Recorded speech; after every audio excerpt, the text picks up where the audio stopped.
Olá, querido irmão, querida irmã. Seja bem-vindo à nossa vivência do passo 4, arrepender-se da pastoral da sobriedade. Agora sim, sintonizados com toda a pastoral da sobriedade a nível nacional, estamos meditando o mesmo passo. O passo dessa semana, de fato, é o passo 4, arrepender-se, ao qual convido você a vivenciar nesse momento. Rezemos 3 vezes. Senhor, arrependido de tudo que fiz, quero voltar para a tua graça, para a casa do Pai, acolhe. Senhor, arrependido de tudo que fiz, quero voltar para a tua graça, para a casa do Pai, acolhe. Senhor, arrependido de tudo que fiz, quero voltar para a tua graça, para a casa do Pai, acolhe. Então você percebe pela própria oração que a oração está inspirada no gesto daquele filho mais novo da parábola de Lucas capítulo 15, né? Que ele, arrependido, volta para a casa do Pai, com a expectativa de ser perdoado, de ser acolhido, de ser bem tratado, ou pelo menos tratado como um dos empregados. Ou tratado como um dos empregados, né? Pois é nesse espírito de arrependimento, de querer voltar para a casa do Pai, que nós vamos ler Eclesiástico, capítulo 17, versículo 19 a 21. Eclesiástico, capítulo 17, versículo 19 a 21. A quem se arrepende, ele, ou seja, Deus, oferece o retorno e reconforta os que perderam a esperança. Converta-se ao Senhor e abandone o pecado. Suplique diante dele e reduza a ofensa que você lhe fez.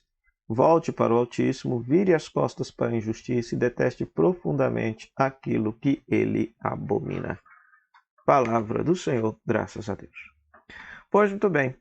Esse texto, inclusive, nós comentamos e meditamos no nosso curso bíblico, estudo bíblico sobre a conversão, é um dos textos. Por quê? Porque aqui aparece a palavra, as palavras técnicas que o Antigo Testamento utiliza para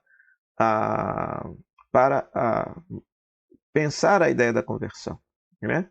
Então aqui aparece epistéforo, aparece metanoeu, né?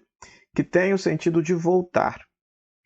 A ideia de conversão é: eu estou junto de Deus, me afasto de Deus, então eu me volto para Ele. Me volto para Ele. Volto o meu caminho para Ele, né? Ou então, percebo que estou numa direção errada na minha vida e mudo a direção para uma direção certa. Isso é arrepender, isso é converter. Conversão, portanto, é mudar verdadeiramente de vida, mudar a direção da sua vida, né? É sempre bom a gente também ter em mente que arrepender não é ficar alimentando complexo de culpa, complexo de inferioridade. Todas as pessoas são passíveis de erro, como também todas as pessoas são passíveis de acerto. Então, o grande diferencial entre Pedro e Jesus é que Pedro se arrependeu da sua traição a Jesus, ao passo que Judas não, né? A culpabilização o levou a se matar, ao passo que em Pedro o arrependimento lhe tornou chefe da igreja, né? Então perceba que a traição, ou seja, abandonar a Jesus, a atitude dos dois foi praticamente a mesma, mas a postura de arrependimento e culpabilização foi absolutamente diferente, né?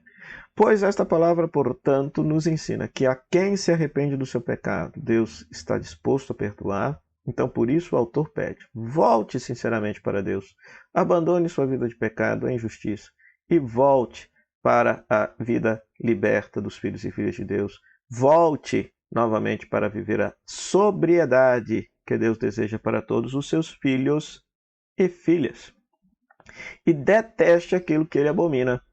Aquilo que ele abomina.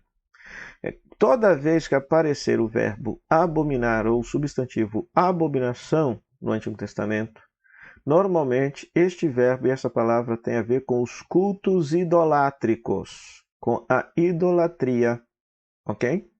E é claro, existencialmente falando, do ponto de vista da pastoral da sobriedade, aquilo que Deus abomina em nós é a droga, é o abuso do álcool, é o consumismo, são as nossas manias descontroladas, é o nosso vício na pornografia, tudo aquilo que nos desumaniza, tudo aquilo que nos faz perder a nossa liberdade.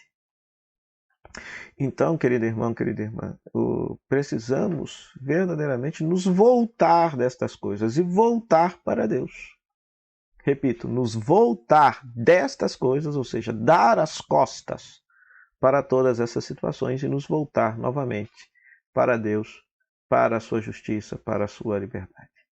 Então, se nós admitimos a nossa dependência, confiamos que Deus pode nos libertar e entregamos verdadeiramente a nossa vida nas mãos dele, agora nós nos arrependemos de ter estado num caminho errado, com a certeza de que Deus nos dá a graça para voltarmos verdadeiramente para ele, para um caminho de vida, sobriedade, paz e liberdade.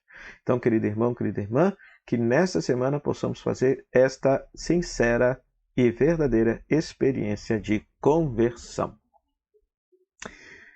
Que você possa ler mais uma vez esse texto, parar naquela palavra que mais chamou a atenção, se questionar por que essa palavra te chamou a atenção, o que ela tem a ver com a sua vida, que você, a partir dessa palavra, possa conversar com Deus e depois que você possa responder, deixar aqui nos comentários, para você, o arrependimento exige uma mudança radical de vida? Por quê? Para você, o arrependimento exige uma mudança radical de vida? Por quê? Que Deus possa conceder a todos nós sobriedade e paz. Que Deus nos abençoe, Ele que é Pai, Filho e Espírito Santo. Amém. Sobriedade e paz só por hoje, graças a Deus.